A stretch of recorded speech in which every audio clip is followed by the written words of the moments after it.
जब राज शेखावत ने लॉरेंस बिश्नोई और इसके चमचों का विरोध किया तो राज शेखावत को कई सारी जान से मारने की धमकियां मिली।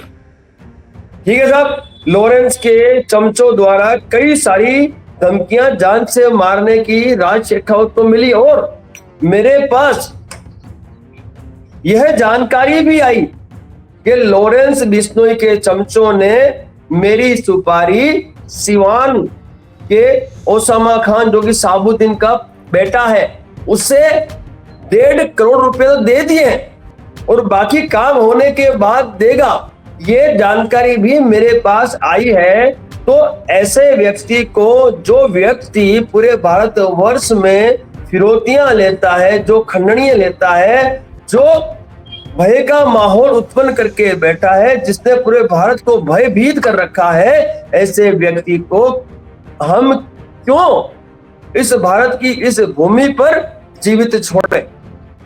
तो इसीलिए मैंने क्या कहा, मैंने ये कहा कि 1,11,11,111 रुपए का पुरस्कार क्षत्रिय करणी सेना, मैं फिर कह दूं, ये क्षत्रिय करणी सेना जहां करोड़ों क्षत्रिय जुड़े हुए हैं, हमारे लिए ये 1 करोड़ की राशि कोई बड़ी राशि नहीं है। हमारे करोड़ों करणी सैनिक यदि 5-5 पैसा भी देंगे ना तो भी इसका पैसा हम चुका देंगे। जो भी पुलिसकर्मी इस व्यक्ति का एनकाउंटर करेगा उस पुलिसकर्मी को हम पुरस्कार के तौर पे 1,11,11,111 रुपए का पुरस्कार देंगे, उसके परिवार का रक्षण करेंगे और साथ ही साथ हम उसके परिवार का जो भी सुविधाएं हैं उस सुविधाओं का भी ध्यान रखेंगे। तो मैंने कुछ गलत नहीं कहा और मैं अपनी बात पे बिल्कुल संयम रखते हुए मेरे बात को मैं आपको प्रूव करता हूं कि ये जो स्टेटमेंट है वो मैंने ही किया है। अभी आपने एक और बात कही है, आपने कहा कि आपको मारने के लिए लॉरेंस बिश्नोई गिरोह की तरफ से एडवांस सुपारी और रकम के रूप में 1.5 करोड़ रुपए दे दिए गए हैं ओसामा खान को। बिल्कुल, विश्वस्त सूत्रों से मुझे ये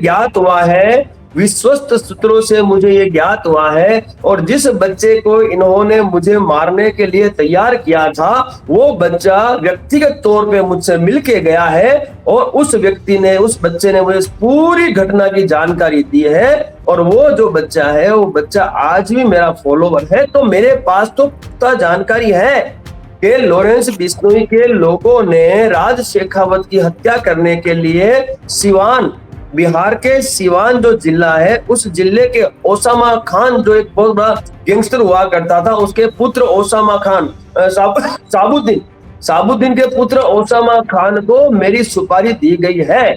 तो अब मुझे आज चीज बताइए, जब लॉरेंस बिश्नोई और उसके लोग मुझे जान से मारने की पूरी तैयारी कर चुके हैं तो मैं क्यों और किस वजह से ऐसे व्यक्ति को माफ कर दूं।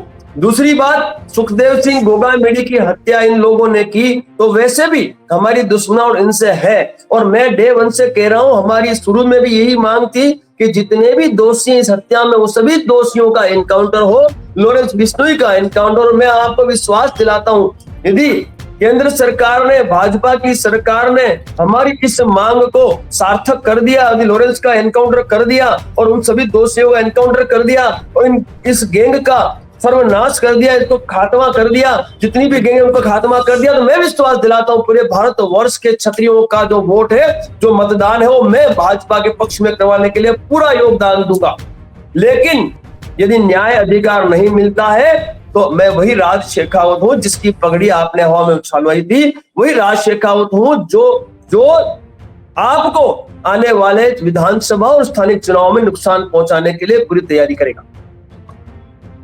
अच्छा, एक बात है, मैं ये उम्मीद नहीं करता कि आप हवा में किसी पब्लिसिटी के लिए या किसी अन्य चीज के लिए इस तरह का काम कर रहे हो। आप देश में सैनिक रहे हैं, जैसा मुझे जानकारी मिली है, आप बीएसएफ सीमा सुरक्षा बल में रहे हैं, 8 साल आपने एंटी टेररिस्ट ऑपरेशनों में आप हिस्सा रहे हैं, तो यू वेरी वेल नो कि कहां पे क्या होना है। पर इसके साथ साथ जब आप जिनकी सुपारी आप दे रहे हैं या आप ऐलान कर रहे हैं, नाम की घोषणा कर रहे हैं, उनका नेटवर्क अब ये कहा जाता है कि 11 देशों में 12 देशों में चला गया है। वो उनकी लड़ाई अब बड़े गैंगों से हो रही है, वो अंडरवर्ल्ड के जो अंतरराष्ट्रीय गैंग है उन पर कब्जा करना चाह रहे हैं, उनको पीछे करना चाह रहे हैं। ये जो बाबा सिद्दीकी की हत्या की, वो उसका कारण भी ये था कि वो बाहर के जो बड़े गैंगस्टर हैं उनकी शरण में चले गए थे अपने फिल्म प्रोडक्शन और उनके प्रसार के लिए।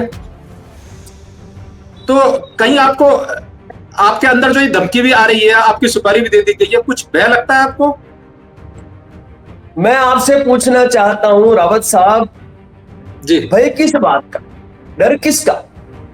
इस दुनिया में लाने वाला महादेव परमपिता परमात्मा, इस दुनिया से ले जाने वाला महादेव परमपिता परमात्मा।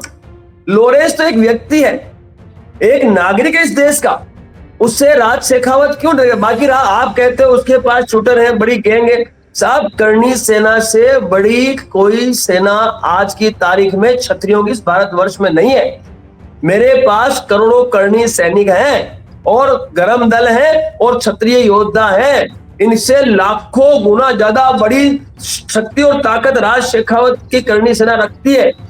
इसलिए हमें इन चीजों की कोई परवाह नहीं है और ना हम किसी के बाप से डरते हैं। दूसरी बात आपने कही भय का माहौल नहीं पैदा हुआ, बताइए आप। लॉरेंस बिश्नोई द्वारा इस भारतवर्ष में हत्याओं को अंजाम देकर क्या भय का माहौल व्याप्त नहीं किया गया?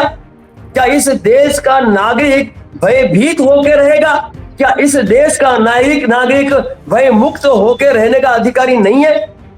किसकी जिम्मेवारी है? आज लॉरेंस बिश्नोई जो इतनी हिम्मत कर रहा है, तो कहीं न कहीं जो उसको केंद्र सरकार का जो संरक्षण मिला हुआ है उसी की वजह से कर रहा है। आज महाराष्ट्र को उसकी कस्टडी नहीं, महाराष्ट्र को उसको जांच के लिए कस्टडी चाहिए, नहीं दी जा रही है। राजस्थान को नहीं दी गई। आप देखिए, महाराष्ट्र, राजस्थान, पंजाब, कहीं भी लॉरेंस की कस्टडी नहीं दी जा रही है। इसका सीधा सीधा मतलब ये हुआ कि कहीं न कहीं उसे केंद्र सरकार का संरक्षण प्राप्त है। और संरक्षण क्यों प्राप्त है वो एक जांच का विषय है, वो मीडिया को करना चाहिए। मीडिया एक ऐसा स्तंभ है जो चाहे वो प्रश्न पूछने का अधिकार रखता है। तो मैं आपसे भी कहना चाहता हूं कि ये व्यक्ति लगातार सालों से हत्याओं को अंजाम देता आया है, तो फिर इस व्यक्ति का एनकाउंटर क्यों ना हो? दूसरी बात, भाई एनकाउंटर पहले भी बहुत, भूतकाल में एनकाउंटर बहुत हुए। उत्तर प्रदेश का आप उदाहरण लें तो उत्तर प्रदेश में अभी 2 गैंगस्टर जो थे, जो गिरफ्त में थे, उनका एनकाउंटर हुआ था ना। वो भी एक एनकाउंटर था, हत्या ही तो हुई थी, वो भी एक तरह का एनकाउंटर ही था। तो ऐसे लोगों का एनकाउंटर करना, कैसे करना, वो मुझे पुलिस प्रशासन को समझाने की आवश्यकता नहीं है, क्योंकि मैं भी कश्मीर में रहा हूं। 8-8 साल तक मैंने भी एंटी मिलिटेंसी ऑपरेशंस किए हैं और हमने भी कई सारे एनकाउंटर देश हित में किए। मैं देश हित की बात कर रहा हूं, मैं लॉरेंस के इस भय को खत्म करने की बात कर रहा हूं। मैं ये कहना चाहता हूं कि लॉरेंस और लॉरेंस के लोगों के द्वारा देश के व्यापारियों से खंडनी मांगी जाती है और यदि खंडनी नहीं मिलती है तो उन पे फायरिंग करके उन्हें भयभीत किया जाता है। तो ये क्या भय का माहौल नहीं है? मैं तो सोच रहा हूं वो दिन दूर नहीं कि इस देश के प्रत्येक नागरिक को इनको प्रोटेक्शन टैक्स ना देना पड़े। रावत साहब, मैं आपको बताऊं, यदि यही हाल रहा ना तो इस देश के प्रत्येक व्यक्ति को, इन लोगों को प्रोटेक्शन का टैक्स देना पड़ेगा। जैसे जीएसटी आप भरते हो देश चलाने के लिए, आप भरते हो जीएसटी, जब टैक्स भरते हो, वैसे ऐसा ना हो कि भविष्य में इन गैंगस्टर्स को हमें प्रोटेक्शन का टैक्स भरना पड़े। इसलिए मैं आपके माध्यम से केंद्र सरकार से कहना चाहता हूं, हमारी मांग है ये कि लॉरेंस बिश्नोई का शीघ्र अतिशीघ्र एनकाउंटर किया जाए और जो भी पुलिसकर्मी एनकाउंटर करेगा, क्षत्रिय करणी सेना इस पुरस्कार को प्रदान करेगी। लेकिन ऐसे, क्योंकि आप पुलिस नहीं है, क्योंकि आप कुछ और नहीं, ऐसा ऐलान करना किसी के एनकाउंटर, और एनकाउंटर तो घोषित अपराध है कानून की नजर में, चाहे पुलिस भी करे बगैर मजबूरी के। तो ऐसे में कहीं आप कानून की किसी लकीर का उल्लंघन तो नहीं कर रहे? देखो साहब, संविधान का काम करें। मैंने कभी संविधान को रोका है क्या? मेरे पे कई सारे केस हो रखे हैं। शास्त्र और शस्त्र साथ में लेके चलता हूं, शास्त्र और शस्त्र रावत साहब साथ में लेके चलता हूं, ठीक है? किसी का जब कोई घर का सदस्य मरेगा ना, तब ये बातें नहीं आएगी। आज सुखदेव सिंह गोगामेडी इस समाज की धरोहर थी, ठीक? घर में घुस के उसकी हत्या की गई है। आज आपके घर के किसी सदस्य को ये लॉरेंस मार देगा, आप क्या करोगे? आप पैरवी करोगे या उसका विरोध करोगे या इसकी एनकाउंटर की मांग करोगे, उसकी हत्या की मांग करोगे? कुछ तो मांग करोगे कि नहीं करोगे? हमने भी वही मांग की, तो इन्होंने हमें धमकाने के लिए, हमारी हत्या के लिए इन्होंने लोगों को सुपारी दी।